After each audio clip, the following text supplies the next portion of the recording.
Hello guys, welcome to Mystic Hindi Tarot. कैसे हो आप सब लोग? आई होप आप सब लोग ठीक हो, अपना ख्याल रख रहे हो और पॉजिटिव सोच रहे हो। आज हम जो रीडिंग कर रहे हैं, इस रीडिंग में ना हम एक कंपैरिजन देखेंगे। पिछले मंथ क्या कुछ हुआ आपके लव लाइफ में, कैसे रिएक्ट किया आपके पर्सन ने, क्या कुछ हुआ, क्यों हुआ, और इस मंथ में क्या उससे हटकर क्या होने वाला है। क्या कोई पॉजिटिव चेंजेस आएंगे या कुछ नहीं बदलेगा या सिचुएशन और वर्स होगी। वो तो मैं नहीं चाहती कि सिचुएशन और वर्स हो, लेकिन जो रियलिटी है गाइज मैं वो बताऊंगी आपको कि एक कंपैरिजन है this month versus last month या last month versus this month की रीडिंग हम करेंगे। मुझे नहीं लगता मैंने कभी इस टॉपिक पे रीडिंग बनाई है, मुझे आइडिया आया और मैं आइडियाज़ आजकल लिख रही हूँ ताकि मैं उसके ऊपर वीडियोज़ बना सकूँ। So let's see last month versus this month क्या बदलाव आएगा, क्या एक्सपेक्ट कर सकते हो आप आपके रिलेशनशिप में। Okay, so let's start. हमेशा याद रखिएगा गाइस कि एक जनरल, टाइमलेस और कलेक्टिव रीडिंग है। अगर आपको कोई क्रिस्टल प्रोडक्ट लेना है तो आपको एक नंबर या एक लिंक मिल जाएगी व्हाट्सएप की। आप जाके इंक्वायरी करके अपने लिए अपने प्रॉब्लम के हिसाब से मुझसे एक्टिवेट करवा सकते हो और ले सकते हो। ओके, चलिए let's start with the past energy, like last month की energy overall.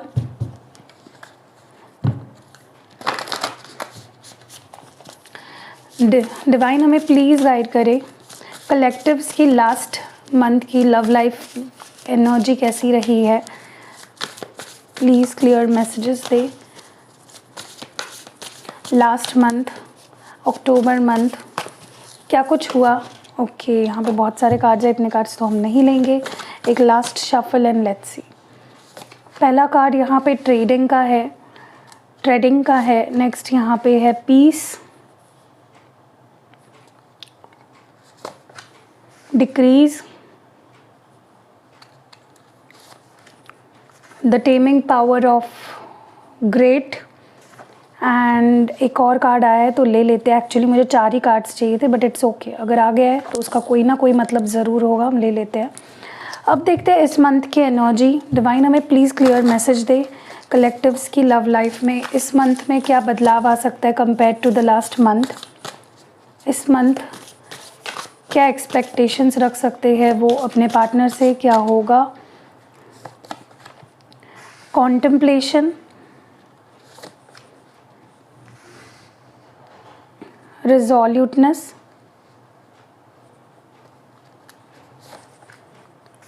Following, difficulty in the beginning और बॉटम डेक में the taming power of the small. Okay, मैं इसको थोड़ा सा यहाँ पे रख देती हूँ। वैसे हमें पता है ये पास्ट एनर्जी है, फिर भी। और बॉटम डेक में यहाँ पे है the taming power of the small की एनर्जी। अब मैं करूँगी इन कार्ड्स को क्लैरिफाई ताकि मैं क्लियर मैसेजेस दे पाऊँ, आपको बता पाऊँ क्या कुछ है, क्यों है।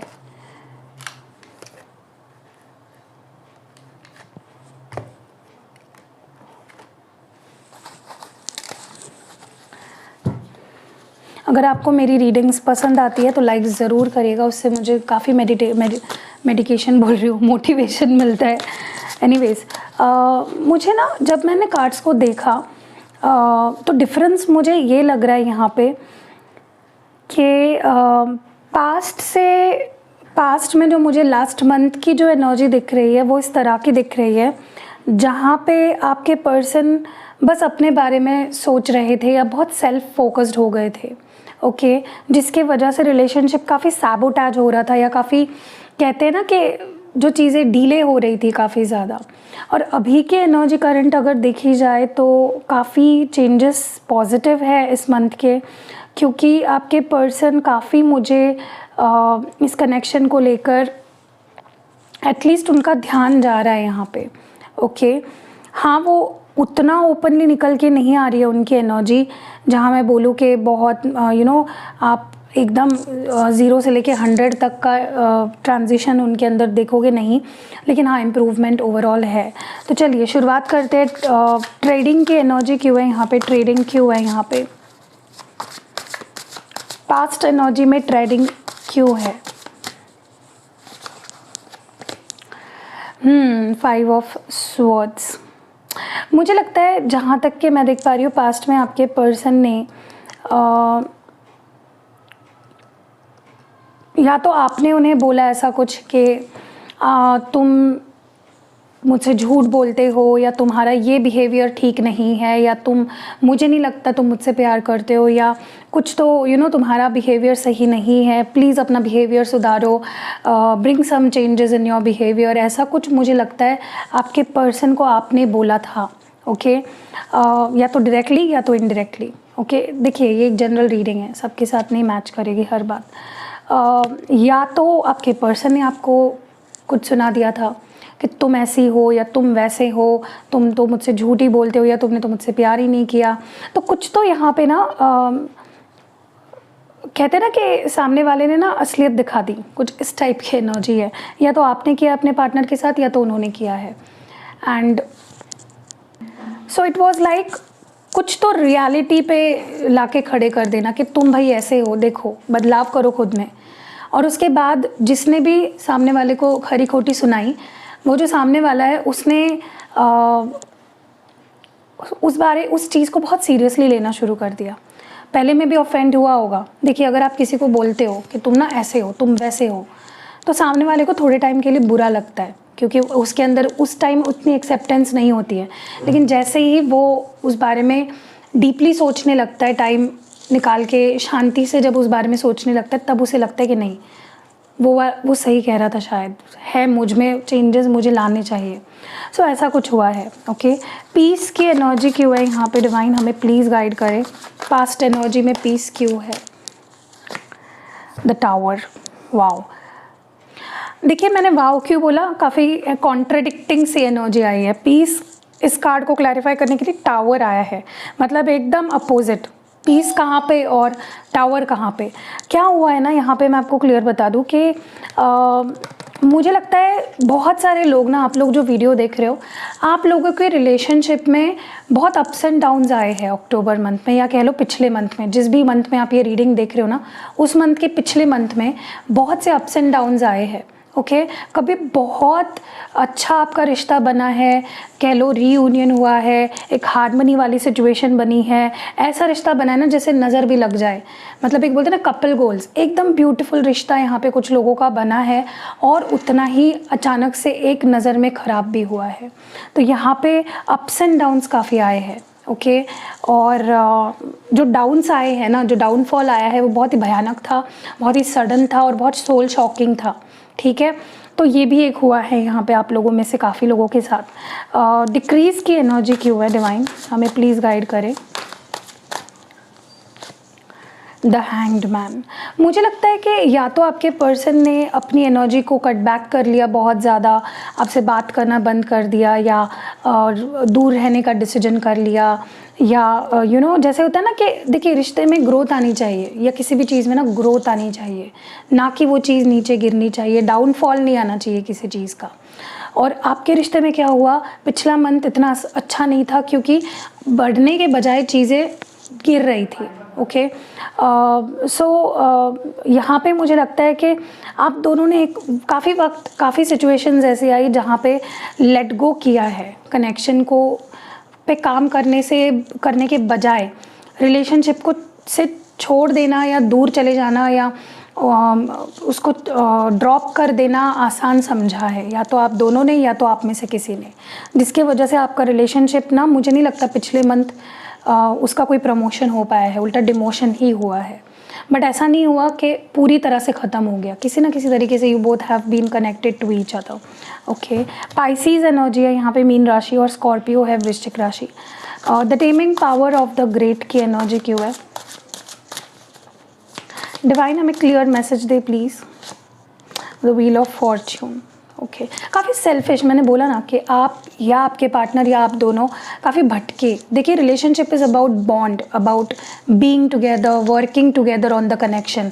एक इंसान रिलेशनशिप नहीं चला सकता है, दोनों के एक दूसरे के लिए प्यार होना, अफेक्शन होना, केयर होना, रिस्पेक्ट होना, रिश्ता निभाना है, इसकी अंडरस्टैंडिंग होना, ये बहुत ज़रूरी है in a connection. And what happened is आप दोनों का जैसे डिस्ट्रैक्शन हो गया, या तो किसी एक का हो गया है यहाँ पे, आपके पर्सन का या आपका, या तो दोनों अपने अपने ऊपर ज़्यादा, मैं ये नहीं बोल रही हूँ कि अपने लाइफ पे फोकस करना इज़ अ बैड थिंग, मैं तो उल्टा इस चीज़ को प्रमोट करती हूँ कि आप लोग अपने ऊपर, सेल्फ लव टॉप प्रायोरिटी होनी चाहिए। लेकिन क्या हुआ है ना, आप दोनों ने या तो सेल्फ लव को बहुत ही ज़्यादा सीरियसली ले लिया, जहाँ पे आप दोनों ये भूल गए सेल्फ लव तो करना है, अपना सेल्फ लव, सोल पर्पस या अवेकनिंग, इन चीज़ों पे तो ध्यान देना ही है, लेकिन साथ ही साथ टीम वर्क, रिश्ता is all about team work, वो ही भूल गए आप दोनों।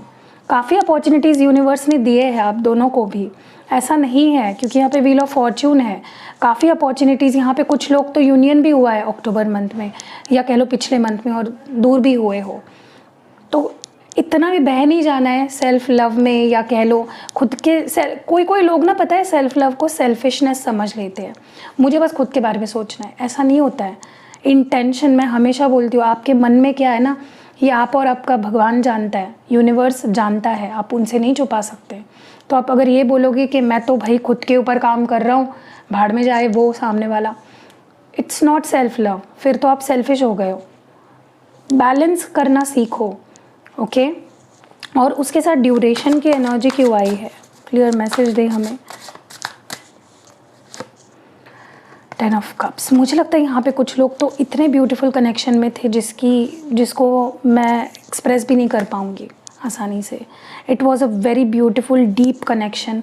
कुछ लोग यहाँ पे मुझे लगता है कि बहुत डेडिकेटेड भी रहे हैं पिछले मंथ एक दूसरे के लिए, बट फिर भी अप्स एंड डाउन्स आए हैं। देखिए, अच्छे से अच्छा रिश्ता भी एक वक्त ऐसा आता है जो ढह जाता है या जो ख़राब हो जाता है। उस रीज़न्स अलग अलग हो सकते हैं, किसी के लिए फैमिली रीज़न हो सकता है, किसी के लिए मिसअंडरस्टैंडिंग रीज़न हो सकती है, किसी के लिए एक जो पैशन होता है या जो एक स्पार्क होता है वो मिसिंग हो जाता है कनेक्शन से। सो मुझे लगता है ये जो कनेक्शन है आप दोनों का, ये जो रिश्ता है, it is a very deep connection with very deep relationship, and इसमें स्कोप है, इसमें पोटेंशियल है, ओके। चलो, अब इस मंथ की अगर बात करूँ तो लेट्स फर्स्ट सी के ओवरऑल एनर्जी में taming power of the small क्यों आ रहा है। Taming power of the small को यहाँ पे किंग ऑफ वॉन्ड्स क्लैरिफाई कर रहा है। देखिए, मुझे यहाँ पे लगता है कि मैं ये नहीं बोलूँगी कि पिछले मंथ से इस मंथ में कोई ख़ास इम्प्रूवमेंट नहीं दिख रहा है, मुझे काफ़ी इम्प्रूवमेंट दिख रहा है, लेकिन वही एक टेंडेंसी, खुद के बारे में सोचना, या मुझे ज़्यादा नहीं देना है इस कनेक्शन में, या मैं उसको कमिटमेंट नहीं दूंगा, सिर्फ बात कर लूँगा। तो देखिए, रिलेशनशिप में आप बाउंड्रीज़ इतनी नहीं लगा सकते कि वो रिश्ता ही ना रह जाए, फिर तो वो बिज़नेस हो गया। अगर आप रिलेशनशिप को पे इतनी सारी सोच समझ के अगर रिलेशनशिप को निभा रहे हो, तो क्या वो रिलेशनशिप रहा, क्या उसमें वो स्वीटनेस, वो इनसेंस रहेगी? नहीं रहेगी। फिर तो ये प्रॉब्लम्स आना फिर से रिपीट होगा साइकिल। तो यहाँ पे क्या हो रहा है ना कि या तो ये आपकी एनर्जी है या तो आपके पर्सन की है, जहाँ पे, या दोनों की है, जहाँ पे फिर से वही होगा साइकिल रिपीट कि मुझे खुद के बारे में सोचना है। मैं फिर से बता रही हूँ, सेल्फ लव में और सेल्फिशनेस में बहुत कम अंतर है। आपको समझना चाहिए क्या करना है। वैसे देखा जाए तो बहुत अंतर है, जिसको समझेगा उसको ही समझेगा, लेकिन इट्स लाइक कि आपके पर्सन या आप दोनों में से कोई ऐसा होगा जो खुद पे फोकस ज़्यादा करेगा, ओके। हाँ, पैशन सामने वाले के लिए काफ़ी होगा, प्यार होगा, अट्रैक्शन होगा आप दोनों के बीच में, बट कोई भी चीज़ आप सोचो कि लिमिट में रह के ही कर रहे हो, मतलब सोच ही लिया है कि मैं इतना ही करूँगा या मैं इतना ही प्यार दूंगा, इतना ही वक्त दूंगा, तो वो क्या वो रिलेशनशिप ब्लॉसम हो पाएगा? Is that the right relationship to be in? सोचो इस बारे में, ठीक है। कॉन्टम्पलेशन, अब मुझे एक बात बताओ, मैं वैसे तो कंपैरिजन नहीं करना चाहूँगी, लेकिन when you do something for your family, जब आप अपने मदर या अपने फादर के लिए कुछ भी कर रहे हो, तो क्या आप ये सोचते हो कि मुझे इतना ही प्यार करना है मेरे मदर को, या मुझे इतनी ही केयर करनी है मेरी सिस्टर की या मेरे ब्रदर की जो आपके साथ रह रहे हैं? तो वाई आप इतना सोच क्यों रहे हो when it comes to your relationship? अगर आपको पूरा यकीन है आपका पार्टनर आपसे बहुत प्यार करता है, चाहे वो कैसा ही झगड़ता हो या लड़ता हो या क्या करता हो, intention, all comes back to the intention, okay. Contemplation की वजह यहाँ पे, अब मेरा ही देख लो, अब मैं आप लोगों को जानती भी नहीं हूँ, लेकिन जब भी मैं कहीं ट्रैवल कर रही होती हूँ या कहीं पे आप देखते हो, मैं ट्रैवल भी करती हूँ, मैं वीडियोस भी मैं अभी भी घर पे नहीं हूँ। फ्रॉम अक्टूबर मंथ से मैं घर पे नहीं हूँ, बहुत 15-16 तारीख से। तो you are seeing still I am doing videos for you, you are noticing that. क्यों? ये मेरा प्यार है आप लोगों के लिए। ओके हाँ, ये देखिए मैं झूठ नहीं बोलूँगी, ये एक रीज़न है कि आई अर्न फ्रॉम हियर, ये मेरा काम है, ये मेरा कर्म है, इससे मुझे अर्न करती हूँ मैं। But it also gives me happiness, ये मेरी रिस्पॉन्सिबिलिटी है आपके लिए। So I do that with all due, मेरा इंटेंशन सही है, बस मुझे पता है, मेरे भगवान को पता है, मुझे किसी को प्रूव करने की ज़रूरत नहीं है। एंड मुझे पता है आप लोगों में से काफ़ी लोग जानते हो मेरा इंटेंशन क्या है। कॉन्टम्पलेशन क्यों है इस मंथ में? कॉन्टम्पलेशन की एनर्जी क्यों आई है? स्ट्रेंथ। देखिए लियो एनर्जी है, सिंह राशि। मुझे कहीं ना कहीं लगता है कि आप दोनों ना काफ़ी मैच्योर हुए हो when it comes to comparison की बात अगर हम करें पिछले मंथ के बजाय या compare to the last month, previous month, इस मंथ में आप काफ़ी स्ट्रॉन्ग हुए हो या काफ़ी मैच्योर हुए हो, या कह लो आपके पर्सन की एनर्जी ये मुझे ज़्यादा लग रही है, जहाँ पे उन्हें काफ़ी कुछ समझ रहा है about relationship, about commitment, about you, आप कितना प्यार करते हो या आप क्या हो उनके लिए। बहुत एक पर्सपेक्टिव उन्हें मिल रहा है, कह लो उनका नज़रिया बन रहा है नए सिरे से। जैसे होता है ना कि एक बच्चा है वो बड़ा तो हो रहा है, लेकिन कहने के लिए वो बड़ा तब होता है जब उसे रिस्पॉन्सिबिलिटी की समझ आती है। That is happening with your person, and ये रिश्ते में आपके काफ़ी मदद करेगा। आप देखना ये एक अच्छी चीज़ हो रही है, आपके पर्सन काफ़ी ग्रो हो रहे हैं या हुए हैं। रिजोल्यूटनेस की एनर्जी क्यों है यहाँ पे? 5 ऑफ पेंटिकल्स।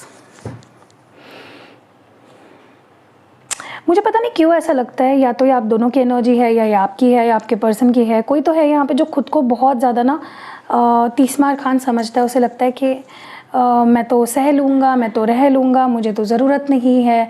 बहुत ज़्यादा खुद को जैसे हम मन बना लेते हैं ना कि मुझे ना देखना है कि मैं उसके बिना रह पाता हूँ या नहीं, या मुझे देखना है कि मैं उसके बिना मैं कैसे सर्वाइव करती हूँ या करता हूँ। Someone is doing like that. और साथ ही साथ वो इंसान अपने आप को भी खुद को प्रूव करना चाहता है कि तू क्या है।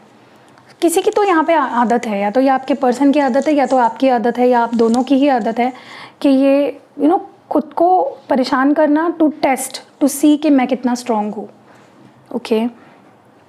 एंड मुझे यहाँ पे ये भी लगता है कि आप लोग जो ये वीडियो देख रहे हैं ना, अगर आपके पार्टनर ने आपको अबैंडन किया है, अचानक छोड़ दिया, ड्रॉप आउट कर दिया, रिश्ते से मना कर दिया या इग्नोर करना शुरू कर दिया, बहुत बुरा आपको, अगर मतलब आप लिटरली भागे हो रो रो कर इस पर्सन के पीछे, और ये आपके आंसू की कदर भी इस पर्सन को जब नहीं रही, तो मुझे लगता है कि आपके अंदर ना कुछ चेंज हुआ है। मैं ये नहीं बोलूँगी कि आप प्यार नफ़रत करने लगे उनसे, लेकिन there is something that changed within you. कुछ एक स्ट्रॉन्ग पॉइंट, एक कहते हैं ना कि एक टर्निंग पॉइंट आया वहाँ पे। फॉलोइंग की एनर्जी क्यों है, जो बहुत अच्छा है, कीप इट अप। फॉलोइंग की एनर्जी क्यों है यहाँ पे? Okay, 3 of pentacles. देखिए एक चीज़ तो मैं क्लियर बोल दूँ, इस मंथ में आप दोनों टीम वर्क करने वाले हो, जो कि गुड न्यूज़ है। गुड न्यूज़ यही है ना, टीम वर्क ही तो करना चाहिए, किसी एक का नहीं है रिश्ता, दोनों का है। एंड मुझे अब दोनों एक दूसरे से, किसी से गाइडेंस लेके, किसी ऐसे पर्सन से जिसके ऊपर ट्रस्ट है, काफ़ी चीज़ें कहते हैं ना कि एक कोऑपरेट करते हुए, एक दूसरे पे ट्रस्ट करने का ट्राई करते हुए दिख रहे हैं। मैं नहीं बोलूँगी कि ट्रस्ट करते हुए, मैं ये बोल रही हूँ आप दोनों एक दूसरे के साथ काफ़ी एडजस्ट करने की कोशिश करोगे। वो आपके साथ एडजस्ट करने की कोशिश करेंगे, आप उनके साथ एडजस्ट करने की कोशिश करो। वही होता है रिलेशनशिप, और कुछ नहीं होता। डिफ़िकल्टी इन द बिगनिंग की एनर्जी क्यों है? देखिए ये मुझे पता है कौन सा पीरियड लग रहा है, ये जो मंथ है, it's like the end of the healing period. Okay, end of the healing period. जो देखिए किसी भी चीज़ की ना 2 टाइम होती है, वो बहुत डिफ़िकल्ट होती है। किसी चीज़ की शुरुआत और किसी चीज़ की एंड होना, चाहे फिर वो कुछ भी हो। आप सोचो, मेरी बात ना आप गौर से सोचा करो, मैं जो बोलती हूँ ना उसमें बहुत डेप्थ होती है। किसी भी चीज़ की शुरुआत बहुत अनकंफर्टेबल होती है, बहुत स्केरी होती है, हम तब बहुत फियर्स में होते हैं, बहुत डाउट में होते हैं, और किसी भी चीज़ की एंडिंग बहुत बुरी होती है। ओके, चाहे फिर वो कुछ भी हो, and that is you know, और वो जो एंडिंग होती है ना, उसके बाद ना हमें हैप्पीनेस मिलती है अल्टीमेट। ओके, एंड ऐसा कुछ पीरियड आने वाला है आपके कनेक्शन में जहाँ पे जैसे होता है ना कि डिफ़िकल्ट पीरियड ख़त्म हुआ, हीलिंग वाला पीरियड ख़त्म हुआ, एंड फाइनली आप देखिए, अब मैं एक एग्जांपल देती हूँ। कोई एक बंदा है, वो हॉस्पिटल में है, 10 दिन से है, ठीक है, एंड 10वें दिन में उसको बोला जा रहा है कि तुम्हें डिस्चार्ज मिलेगा। ओके, डिस्चार्ज मिलेगा। वो तब थोड़ा सा देखिए, कोई भी एकदम 10वें दिन पे एकदम खड़े होके कूदता नहीं है। ओके, थोड़ा सा वीकनेस होती है, बट उसके अंदर एक खुशी होगी, फाइनली फ्री, भाई मैं घर जाऊंगी या मैं घर जाऊंगा। कुछ ऐसी एनर्जी है यहाँ पे, हीलिंग भी हुई है, थोड़ी सी एनर्जी लो है, लेकिन उतना आपको कुछ करना भी पड़ा है ना, आप दोनों के अंदर उतने बदलाव भी आए हैं। सो आई होप आपको मेरी रीडिंग समझ में आती है जो मैं बताती हूँ। आपके लिए एडवाइस कार्ड निकालते हैं। आपको क्या ध्यान रखना है इस मंथ में compare to the past, last month, आपको इस मंथ में क्या ध्यान रखना है? एक ही कार्ड निकालूंगी मैं। B in the present and dream of the future. Wow, देख रहे हो, मतलब हम रीडिंग ही कर रहे हैं पास्ट एंड प्रेजेंट की, और रीडिंग क्या आई है, एक गाइडेंस क्या आई है कि अभी में रहो, अभी में जियो, प्रेजेंट में जियो और फ्यूचर को ड्रीम करो। When we dream everything is possible. जब हम सपने देखते हैं तो ही सपने मुकम्मल होते हैं या सच होते हैं। बट प्रेजेंट में रह के आप इस मंथ में ना एक चीज़ ट्राई करो, मेरे कहने पे, अगर आप मुझे मानते हो, अपनी दीदी या अपनी गाइड मानते हो, एक चीज़ ट्राई करो। आपके फ़ोन का वॉलपेपर है ना, उस पर ये चीज़ लिख लो, be in the present and dream of the future. Okay, ये लिख लो। मैं अगर पॉसिबल हुआ तो मैं मेरे इंस्टाग्राम में स्टोरी लगा दूंगी, मैं खुद बना के आपके लिए स्टोरी लगा दूंगी। उतना तो आप कर सकते हो ना कि एटलीस्ट स्क्रीनशॉट ले लो एंड उस चीज़ को आप अपने वॉलपेपर पे लगाओ। एंड जब भी आपको कोई टेंशन आए, चाहे रिश्ते को लेकर हो या रिश्ते से बाहर कोई टॉपिक है, वेन एवर यू फील आप लो जा रहे हो या आपको टेंशन आ रही है या आप स्ट्रेस ले रहे हो किसी चीज़ का, जस्ट उस स्क्रीन पेपर को उस वॉलपेपर को देखो एंड खुद को याद दिलाओ मेरी बात कि अभी में रहना है एंड फ्यूचर के बारे में ड्रीम करना है। ओके, पास्ट के बारे में नहीं सोचना है। Okay, so that was it. I hope reading पसंद आई होगी। पसंद आई है तो लाइक करिए, कमेंट करिए, शेयर करिए। सी यू इन नेक्स्ट वीडियो।